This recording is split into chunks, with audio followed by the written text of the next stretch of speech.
Hey, this is Dustin, your RV specialist. So I'm behind Zach right now. He's doing a frame crack repair on a Solitude ST31GK.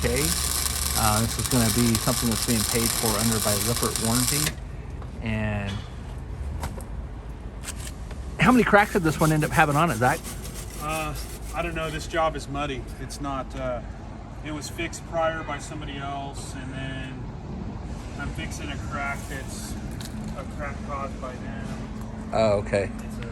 It's a big old fucking mud. Okay.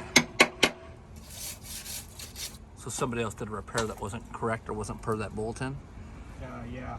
And then they didn't put in the cross braces either? And then they did the crack that I'm fixing.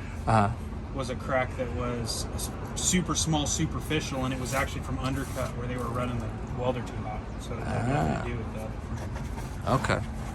All right. Well, thanks so much for watching. Stay tuned for more.